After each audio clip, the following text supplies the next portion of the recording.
Welcome back to this sacred space of reflection. We are entering a sanctuary of the mind where time slows down and the noise of the external world dissolves into a soft, distant hum. You have felt the shift. You have felt the atmospheric pressure changing, as if the very air around you is thickening with the weight of unseen justice. For years, you walked with your head bowed, not in shame, but in a state of quiet endurance. You endured the whispers, the calculated exclusions, and the invisible arrows aimed at your character. You wondered if the universe was blind to your tears, or if the Creator had turned a gaze away from your struggle.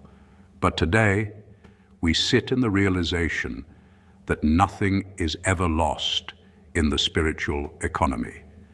Every action, every thought, and every intention is a seed planted in the garden of time. For those who sought to uproot your peace, the harvest has arrived, and it is a harvest they never prepared for. This is not a narrative of vengeance, for vengeance is a low-frequency emotion that binds us to our enemies. Instead, this is a narrative of spiritual sovereignty and the inevitable return of energy. The individuals who moved against you are now finding themselves in a labyrinth of their own making. They are being hit left and right by the consequences of their own internal shadows. They expected you to break, they expected you to retaliate, and they expected you to stay trapped in the cycle of their drama. When you chose the path of the chosen one, the path of sobriety, silence, and spiritual dignity, you moved out of the line of fire, leaving them to face the mirror of their own intentions. This script is a slow journey through the mechanics of that karma.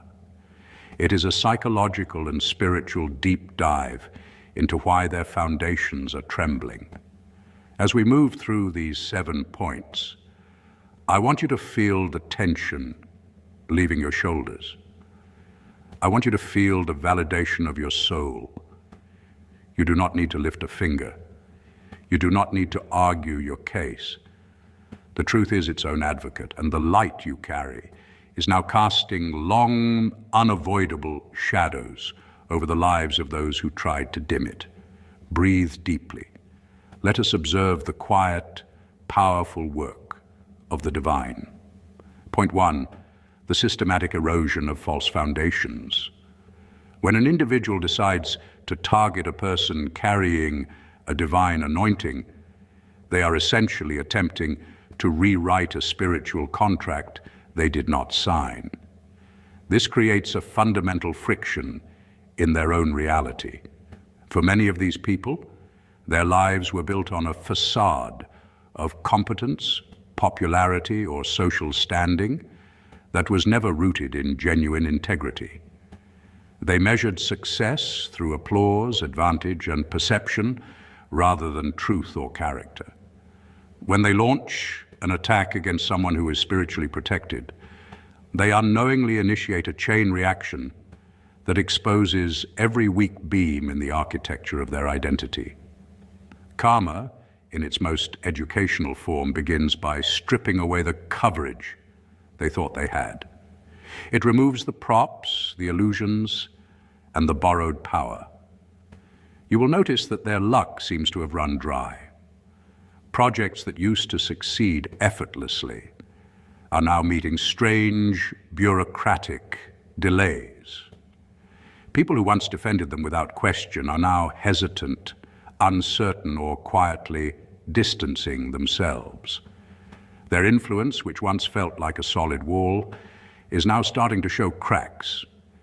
This is because the spiritual protection that covers all human beings is often withdrawn when a person weaponizes their energy to maliciously tear down another. The universe does not support campaigns of sabotage. It does not subsidize emotional warfare. It does not underwrite harm. And so there comes a moment when that individual is left with nothing but their own finite willpower. It is as if the universe says, if you wish to act outside of the law of love, you must exist outside of the law of grace. Without grace, they are forced to live on accumulated ego rather than spiritual oxygen. They are now operating on their own limited strength, and it is failing them. They feel a sense of nakedness in their professional and personal lives, as if some invisible shield has been removed. They are being hit by minor inconveniences that snowball into major crises. A car breaking down, a missed opportunity, a sudden misunderstanding with a superior. These are not random accidents.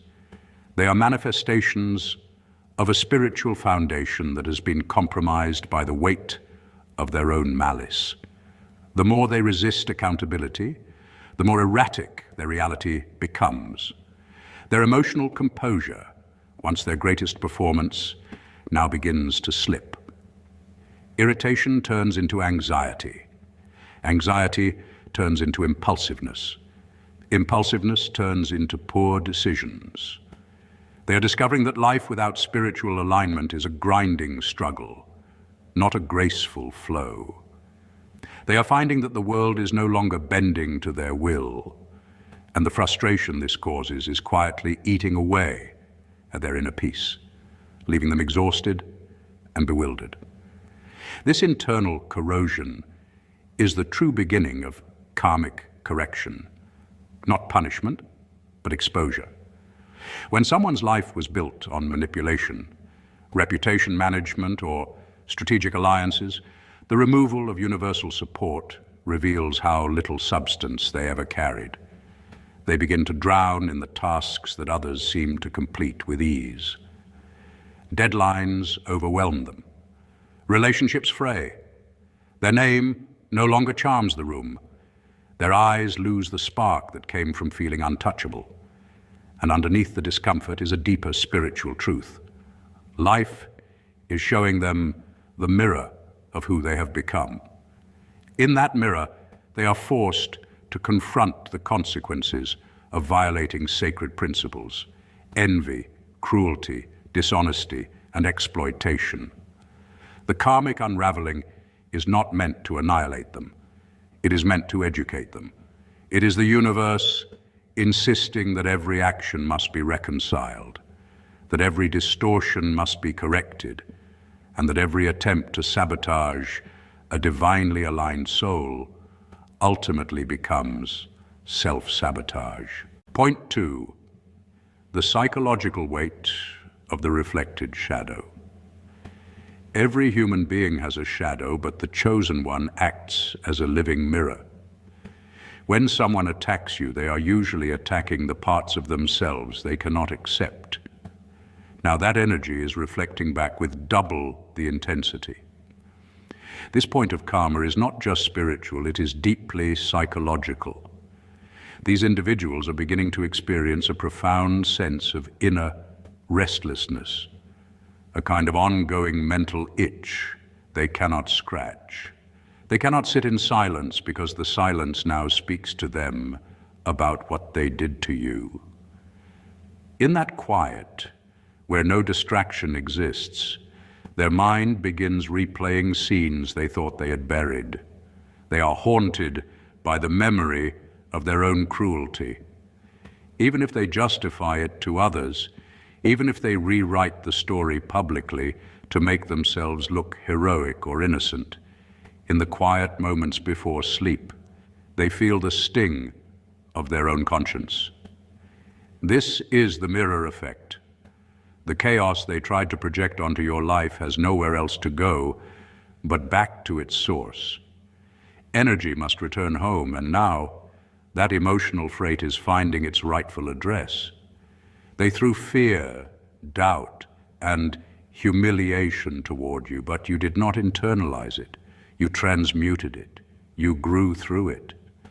And because that energy found no space to anchor inside you, it began its journey back.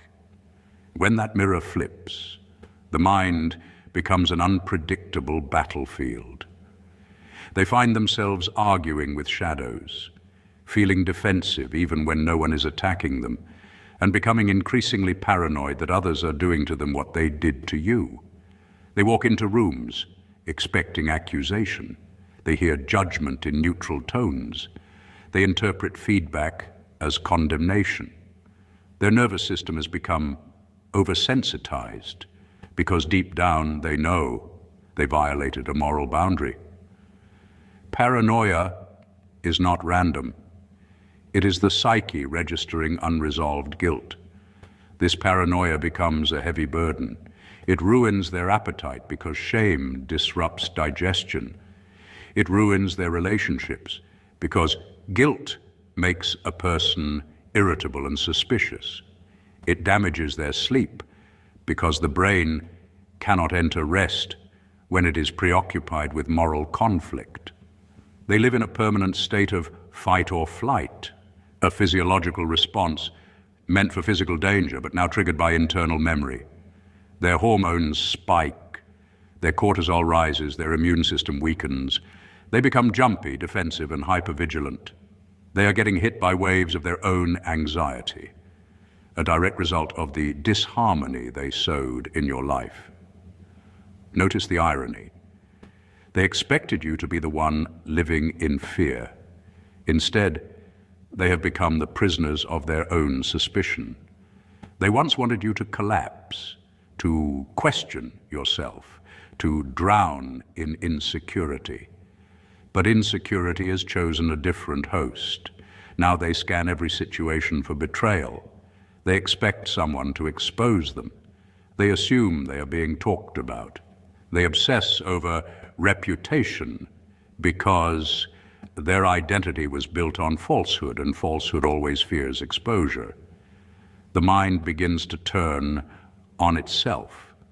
Psychological literature calls this projective identification. The anxiety we assign to others returns to its owner.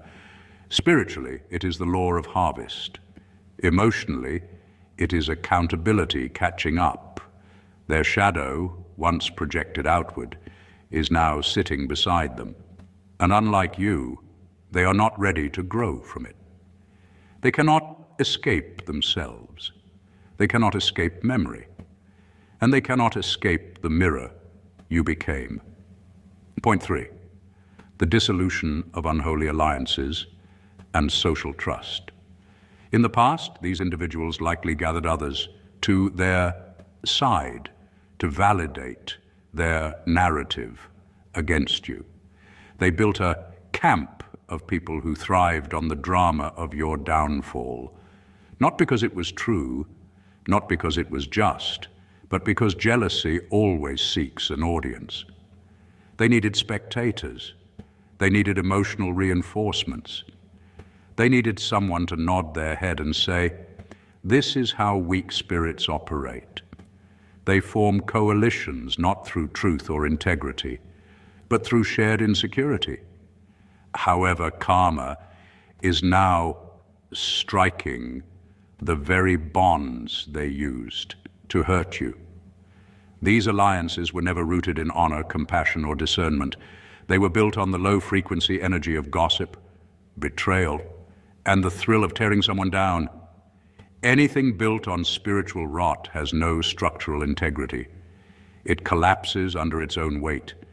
You will see these people beginning to turn on one another. The very person who whispered lies about you to them is now whispering lies about them to someone else, because someone who weaponizes dishonesty does not suddenly become a person of loyalty. They simply change their target. There is no loyalty among those who bond over the destruction of a chosen one. Loyalty requires character. Loyalty requires restraint. Loyalty requires the courage to say, "No, I will not participate in that." These individuals never had such qualities, so now they are receiving the fruits of their own spiritual negligence. They are losing their support systems. One by one, their friends are drifting away or becoming rivals because there was never true connection there, only a temporary collaboration of fear, insecurity, and emotional convenience. When the emotional reward of tearing someone down expires, those bonds dissolve. Now they are feeling the coldness of isolation, the very isolation they tried to force upon you. But here's the difference. Your isolation was a sanctification. Your solitude became spiritual training, emotional refinement, and divine recalibration. You learned how to stand alone without collapsing. You learned how to hear God in the silence. You learned how to regenerate strength from within your own spirit. Their isolation, however, is a desert. It is a psychological drought. It is a space where they are forced to face themselves. And what they see is not admirable. It is not courageous. It is not whole. It is frightened, empty, volatile, and hungry for attention. They are being hit by the realization that they have no one they can truly trust, because they have proven themselves to be untrustworthy. And when a person demonstrates a pattern of betrayal, their reputation becomes their prison. No one confides in a known opportunist. No one supports someone who has shown a willingness to sabotage others. No one aligns with someone whose loyalty can be purchased by the highest bidder of gossip. This loss of social capital is hitting them harder than they expected. Once upon a time, the crowd made them feel powerful. The crowd made them feel validated. The crowd gave them a false sense of superiority. But now the crowd has moved on. It has found a new target, a new spectacle, a new thrill. And those who once pointed fingers are now sitting alone with the consequences of their actions. There is no applause for them, no audience, no emotional cushioning, just the sting of spiritual cause and effect. And while you rise in quiet strength, they sit in the echo of their own schemes, learning too late that what is built against a chosen one is destined to collapse. Point 4, the stagnation of creative and vital energy. For a chosen one, energy is a currency. It is not simply emotional stamina or enthusiasm. It is spiritual capital, the invisible resource that determines clarity, resilience, perception, and divine alignment. Those who try to steal your energy or deplete your spirit are now finding that their own well has run dry. This is the 4th point of their karma, the total stagnation of their vitality. They feel tired, regardless of how much they sleep, because exhaustion of the soul cannot be repaired by physical rest. Their creative ideas have vanished. The imagination they once relied on now feels barren, silent, and unresponsive. Instead of inspiration, they experience stagnation, a dull mental weight that feels like brain fog, preventing them from moving forward in their purpose. They cannot strategize. They cannot dream. They cannot visualize a future. This happens because the energy they used to attack you was actually their own life force, and they wasted it, whether through gossip, sabotage, envy, or energetic hostility. They invested their spiritual resources into destruction rather than construction. The universe does not replenish energy used for destruction. There is no spiritual reimbursement for malice. And so they are now experiencing a spiritual drought. They look at your life and see that you are still standing, still breathing, and still growing, despite their efforts. They witness your resilience with disbelief, how you continue moving through life with clarity, how you continue discovering purpose, and how your spirit remains intact. This sight creates a bitter envy that further drains them. Envy is an emotional parasite. It feeds on the host first, and the more they resent your ascension, the weaker they become.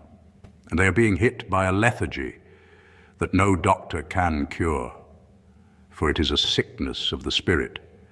Physicians can diagnose anemia or fatigue, but they cannot diagnose karmic depletion. This fatigue is existential. It sits in their chest. It clouds their mind. It slows their hands. It erodes their enthusiasm for life. Now they are being forced to slow down, not by choice but by consequence.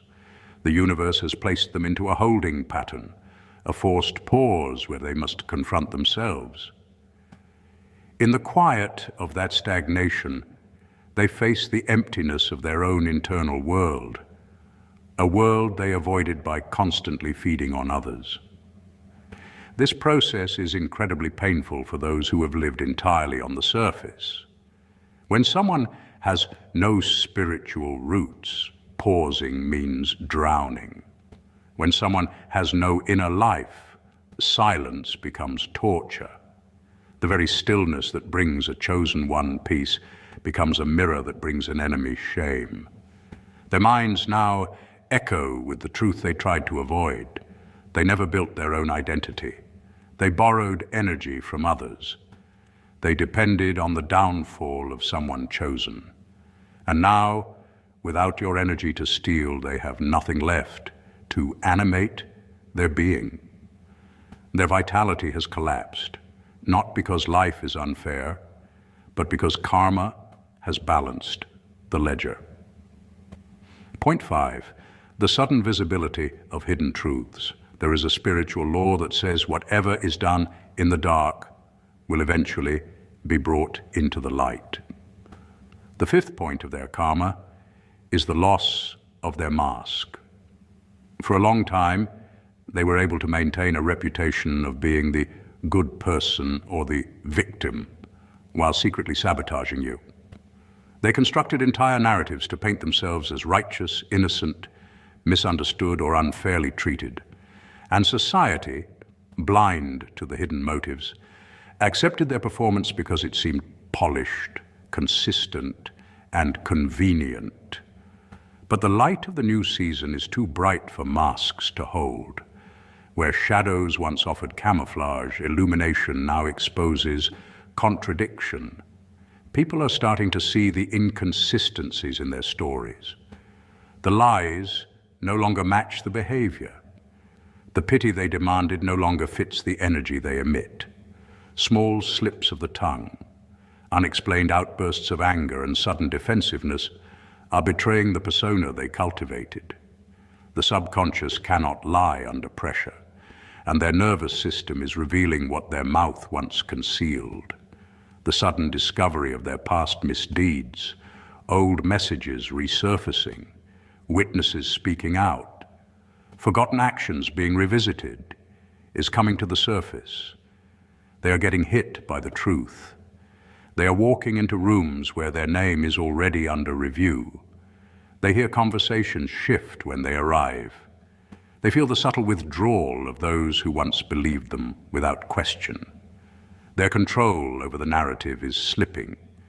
They find themselves in situations where they have to explain things they thought were buried forever. The excuses sound thin, the timelines don't align, and their emotional reactions reveal panic rather than confidence. The reputation they spent years building is dissolving in a matter of weeks, because reputations built on manipulation are fragile. They cannot withstand scrutiny, and this exposure is not happening because you spoke out. You stayed silent, allowing the universe to handle the audit. This unveiling is occurring because divine timing has dictated that the truth must be revealed for the sake of balance. Energetic justice requires transparency. Karma does not rush, but it never forgets. They are experiencing the terror of being truly seen, the panic of no longer controlling perception, the helplessness of being measured by actions rather than stories. And they find that they have no defense against the clarity of the light. Falsehood has no anchor in truth. The divine does not need permission to expose what has decayed. Now they must face the world without disguise, and the unveiling is its own form of judgment. Point 6, the disruption of material and physical peace. While we focus on the spiritual, karma often manifests in the physical realm as well. This is the sixth point, the left and right hits to their material stability. This might manifest as sudden, unexpected expenses that drain their savings, or a series of health issues that, while not life-threatening, are persistent and draining. Their home environment, which should be a place of peace, has become a place of tension and repair. It is as if the physical world is reflecting the discord in their soul. They are being hit by a sequence of bad luck that feels personal. They try to fix one thing and another breaks. They settle one debt and another appears.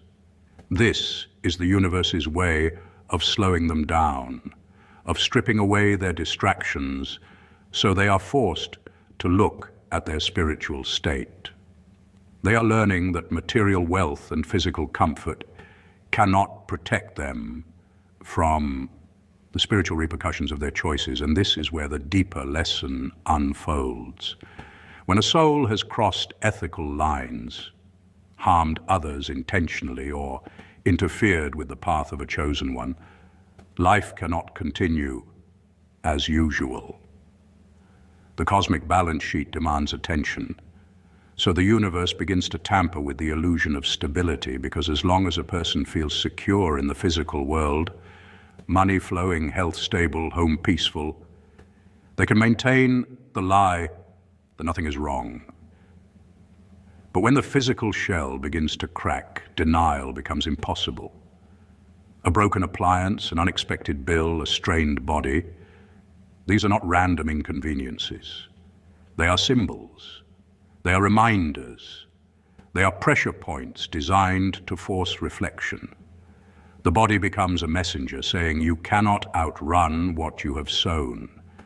The finances become a scoreboard, revealing deficits that are not just numerical, but moral. The home becomes a mirror, showing the chaos they once projected outward, now returning inward. This cycle continues until awareness dawns, because karma is not punishment. It is correction. It is the universe insisting on equilibrium. And so the physical disruptions become catalysts for spiritual accountability. They are being invited to pause, to feel, and to acknowledge what they have avoided. For some, this becomes the beginning of repentance, healing, and humility. For others, it becomes a deeper spiral. But the message remains the same. The outer world will not cooperate with an inner world that is out of alignment. Point 7, the final realization of irrelevance. The most profound hit they are taking is the realization that they failed to stop you. The ultimate goal of karma is not merely to punish, but to correct imbalance, to restore the chosen one to their rightful spiritual alignment. What many people misunderstand about karmic law is that it is not rooted in revenge, it is rooted in recalibration. When someone attempts to wound a soul that carries a divine assignment, the impact does not land the way they imagine. The energy they projected becomes redirected, reshaped, and reassigned by a higher intelligence. That higher intelligence does not simply return negativity, it repurposes it. It uses adversity as a sculpting tool, sharpening the edge of destiny, refining purpose, and strengthening spiritual immunity. As they now struggle with their health, their finances, their relationships, and their reputations, they are forced to confront a terrifying mirror. They are forced to look outward at circumstance and inward at motivation, and then upward at the undeniable truth. They see you rising. They see that your light is brighter than ever, unbothered by their sabotage, uncorrupted by their envy, and untouched by the narratives they tried to write for you.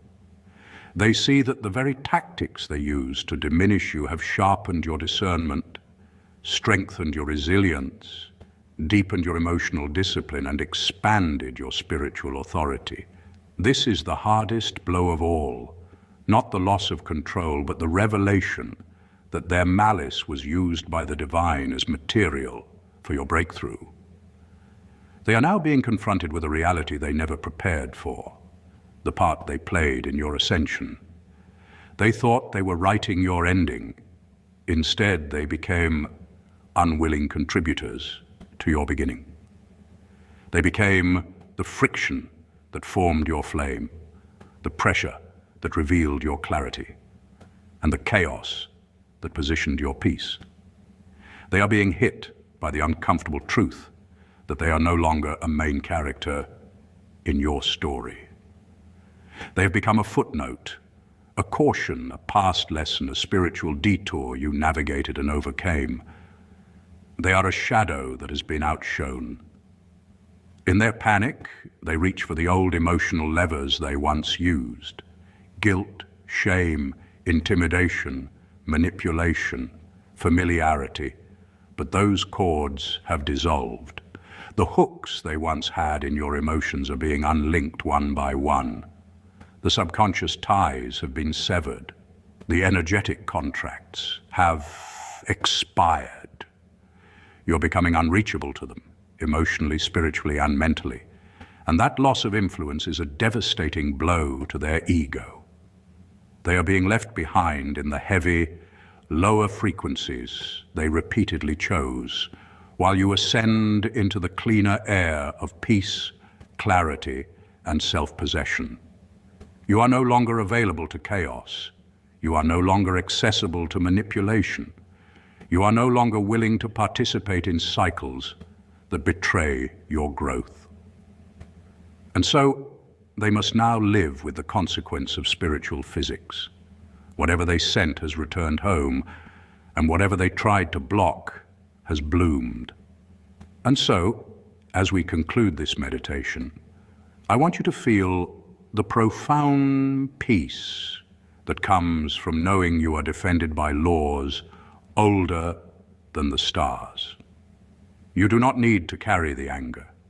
You do not need to check on their progress. Their journey with karma is theirs alone, and it is a path of heavy lessons.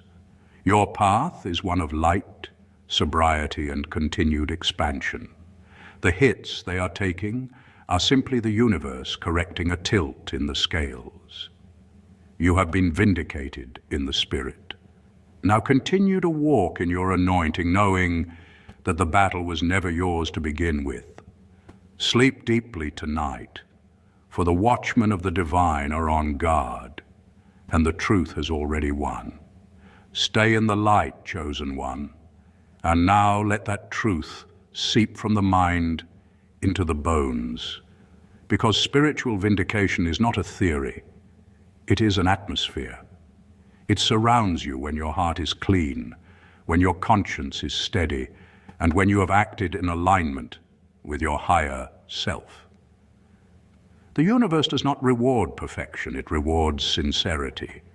You stood in truth even when you were misunderstood. You honored integrity even when people chose deceit. That alone positioned you under a higher form of protection. What feels like silence from heaven is often the moment before the verdict is delivered. The divine does not need applause or announcement. It moves with precision. While others strategized harm in secret, the universe documented every intention. While others mocked your faith or plotted against your progress, the laws of return were already in motion. Not because you wished them harm, but because universal order cannot be bribed or manipulated. It delivers balance. It corrects distortion. It restores what was taken. You are not asked to witness their consequences because your destiny does not include spectating their downfall. Your eyes must remain forward. Your spirit must remain elevated. Your time is too valuable to waste on emotional surveillance. Rest in the knowing that nothing done against a pure heart can stand. Rest in the understanding that divine justice is not delayed. It is simply calibrated to cosmic timing.